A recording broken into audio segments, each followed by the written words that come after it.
नमस्कार। आज हम एक बहुत ही खास विषय पर बात कर रहे हैं, पुरी की रथ यात्रा।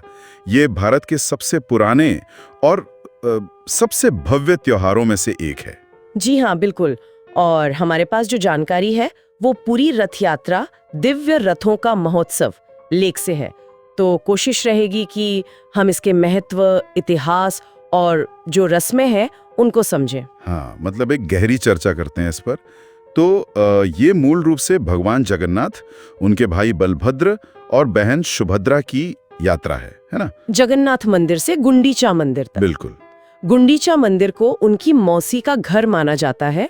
और एक मजेदार बात है, वो अंग्रेजी का शब्द है ना, जगन्नॉट। हाँ हाँ, सुना है। मतलब कोई बहुत बड़ी ना रुकने वाली ताकत। हाँ, तो कहते हैं कि वो शब्द इसी रथ यात्रा की विशालता और उसकी जो ऊर्जा है उसी से निकला है। अरे वाह, ये तो दिलचस्प है। और अगली यात्रा 27 जून 2025 को है। जी, 27 जून 2025।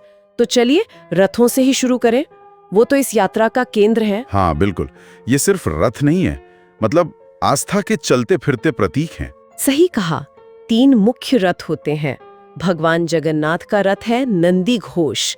ये करीब 45 फीट ऊंचा होता है, लाल और पीले रंग का, और इसमें 16 पहिए होते हैं। 16 पहिए, और बाकी 2? फिर है भगवान बलभद्र का रथ ताल ध्वज। वो थोड़ा छोटा, करीब 44 फीट, रंग नीला लाल और पहिए 14। और देवी सुभद्रा का रथ दर्प दलन। वो लगभग 43 फीट ऊंचा, काले लाल रंग का, और उसमें 12 पहिए। अच्छा, मतलब ऊंचाई, रंग, पहिए सब अलग अलग। जी हाँ, और इनका निर्माण भी बड़ा खास है। हर साल नए रथ बनते हैं। हर साल? मतलब पुरानी लकड़ी इस्तेमाल नहीं होती? नहीं, दसापल्ला के जंगलों से खास लकड़ी आती है, और इसे बनाने वाले बढ़ई भी वही परिवार होते हैं जिन्हें ये अधिकार पीढ़ी दर पीढ़ी मिला हुआ है। ये परंपरा है। ये तो अद्भुत है। और ये परंपरा कितनी पुरानी है? सुनते हैं हजारों साल। हाँ, हजारों साल से भी ज्यादा। इसका जिक्र तो अपने पुराणों में भी मिलता है। ब्रह्म पुराण, पद्म पुराण, स्कंद पुराण। पुराणों में भी? तो मतलब ये बहुत ही प्राचीन है। बहुत प्राचीन। पौराणिक कथा तो यही है कि भगवान अपनी मौसी के घर जाते हैं साल में एक बार। भाई बहन का जो स्नेह है उसका भी प्रतीक है ये। और ऐतिहासिक रूप से देखें तो 11वीं सदी में राजा अनंत वर्मन चोडगंग ने मंदिर का पुनर्निर्माण करवाया था। तो इतिहास और पौराणिक कथाएं दोनों ही जुड़ी हैं इससे। अच्छा, 2025 की यात्रा की बात करें तो मुख्य रस्में क्या होंगी?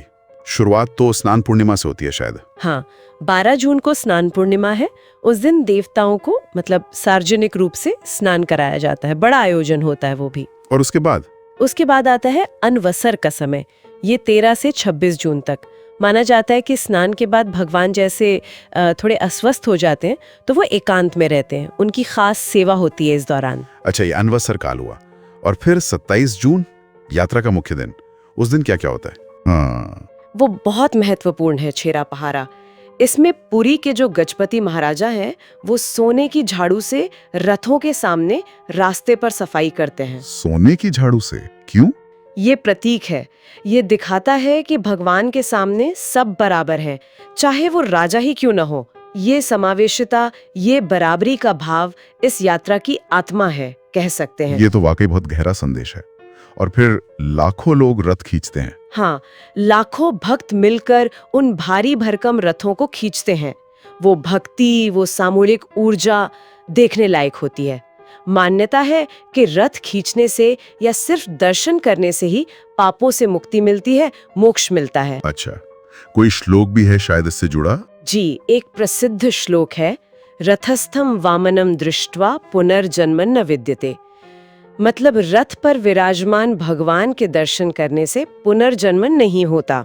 वाह। और यात्रा के बाद भी कुछ रस्में होती हैं? हाँ, यात्रा गुंडीचा मंदिर पहुंचती है।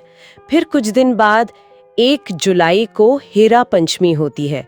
4 जुलाई को बहुड़ा यात्रा यानी वापसी की यात्रा शुरू होती है। 5 जुलाई को रथों पर ही देवताओं का सुनाबेस होता है, मतलब सोने के आभूषणों से श्रृंगार।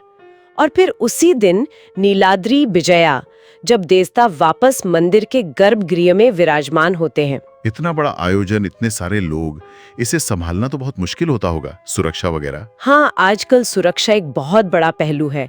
एनएसजी जैसी एजेंसियां तक समीक्षा करती हैं। कई स्तरों की सुरक्षा होती है, ट्रैफिक मैनेजमेंट होता है। मतलब प्राचीन परंपरा के साथ आधुनिक व्यवस्था का तालमेल बिठाना पड़ता है। और इसका आर्थिक असर भी तो होता होगा ओडिशा पर। बिल्कुल, पर्यटन के लिहाज से ये बहुत महत्वपूर्ण है। स्थानीय अर्थव्यवस्था को बहुत बल मिलता है। एक अनुमान है कि ब्रांड्स ही करीब 50 करोड़ रुपए से ज्यादा खर्च करते हैं इस दौरान। 50 करोड़, ये तो काफी बड़ा आंकड़ा है। हाँ, लेकिन इसका असर सिर्फ आर्थिक नहीं है। ये अब एक वैश्विक त्योहार बन गया है। अमेरिका, यूके, कनाडा, कई देशों में रथ यात्रा निकलती है। तो कुल मिलाकर ये सिर्फ एक धार्मिक जुलूस नहीं है, ये आस्था, समुदाय, इतिहास, संस्कृति, इन सबका एक बहुत शक्तिशाली संगम है। बिल्कुल सही कहा आपने। ये प्राचीन रीति रिवाजों को आधुनिक व्यवस्थाओं के साथ जोड़ता है। और ये सोचने पर मजबूर करता है कि कैसे कितनी पुरानी परंपरा आज भी लाखों लोगों को एक साथ लाती है। इस बदलती दुनिया में भी ये अपनी जगह बनाए हुए है। हाँ, ये बात तो है। ये सोचना दिलचस्प है कि ये त्योहार अपनी प्राचीन जड़ों और आज की जिंदगी के बीच ये संतुलन कैसे बनाए रखता है। ये अपने आप में एक विचारणीय प्रश्न है। जगन्नाथ रथ यात्रा भक्ति और दिव्य संबंध से कुछ बहुत ही अहम अंश हैं। और देखिए, इस बातचीत का मकसद ये समझना है कि ये जो वार्षिक यात्रा है, ये कैसे भगवान जगन्नाथ और उनके भक्तों के बीच एक असाधारण, एक बहुत गहरे संबंध को दिखाती है। और सबसे अनोखी बात तो शायद यही है ना, कि पारंपरिक मंदिर पूजा से अलग यहाँ भगवान स्वयं भक्तों से मिलने के लिए अपने मंदिर से बाहर आते हैं। चलिए इसी बात को थोड़ा और खोलकर समझते हैं। हाँ, बिल्कुल। ये बात अपने आप में बहुत खास है।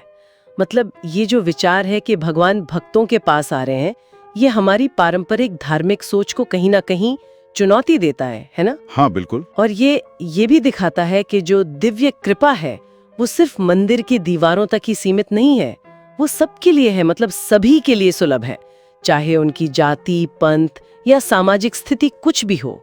ये एक बहुत ही, कह सकते हैं, क्रांतिकारी आध्यात्मिक संदेश है। सही कहा।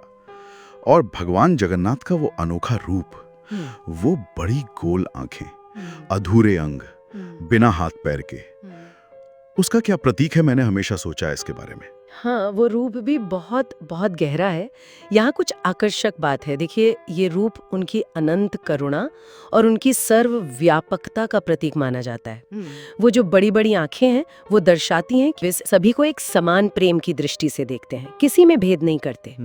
और हाथ पैर का ना होना, ये थोड़ा विरोधाभासी लग सकता है, पर ये असल में उनकी सार्वभौमिक पहुंच को दर्शाता है। मतलब वो शारीरिक सीमाओं से परे हैं, लेकिन फिर भी हर एक भक्त के लिए व्यक्तिगत रूप से सुलभ है। अच्छा, मतलब वो अधूरापन असल में उनकी पूर्णता या सर्व पहुंच का प्रतीक है। हाँ, एक तरह से।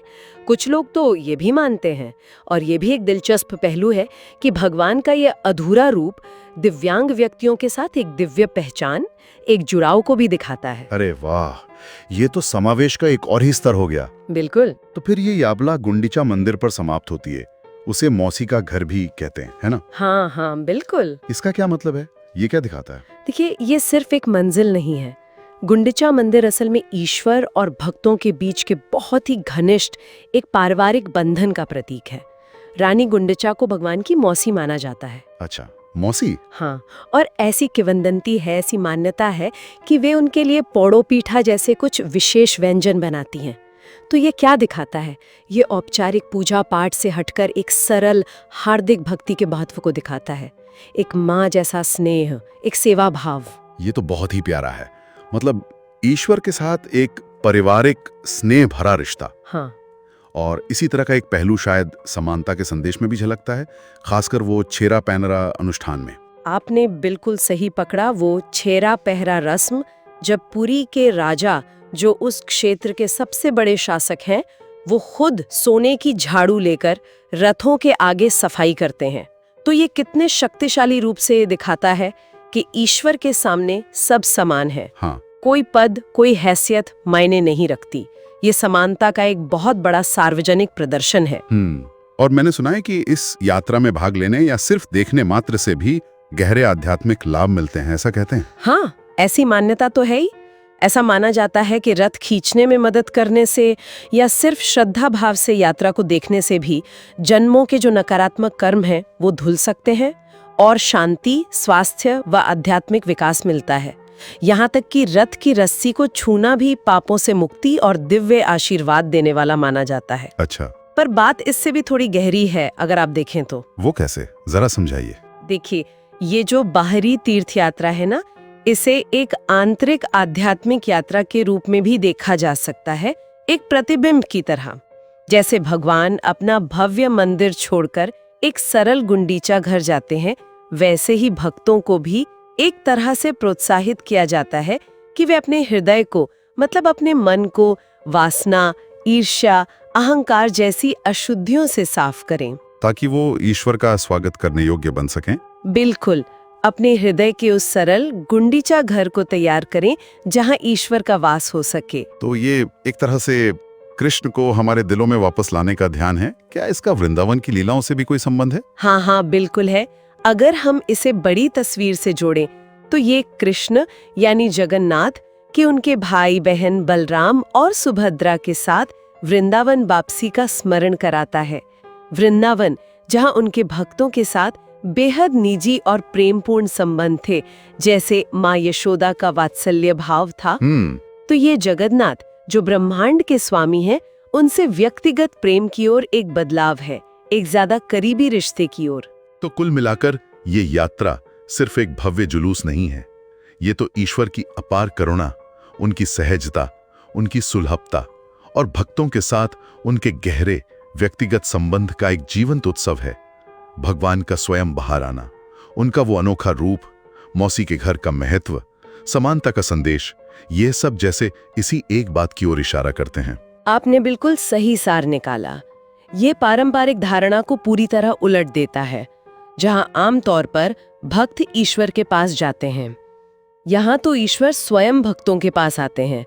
और इससे भी बढ़कर, जैसा रघुदास की एक कहानी बताती है, कभी कभी तो ईश्वर भक्त की सेवा भी करते हैं। सच में? हाँ, ये दिखाता है कि ईश्वर भक्तों के प्रेम का किस तरह प्रतिसाद देते हैं, कितना मान रखते हैं उस प्रेम का। तो फिर इस सब का क्या मतलब निकलता है? आज की इस पूरी चर्चा से हम क्या एक खास विचार लेकर जा सकते हैं? ये एक बहुत महत्वपूर्ण सवाल उठाता है, सोचने पर मजबूर करता है कि अगर ईश्वर स्वयं ब्रह्मांड के स्वामी अपने भव्य निवास से निकलकर अपने भक्तों से मिलने इतने सरल रूप में आ सकते हैं, तो हम अपने आंतरिक मंदिर यानी अपने हृदय को उस दिव्य उपस्थिति के स्वागत के लिए कितना सुलभ और कितना तैयार रखते हैं।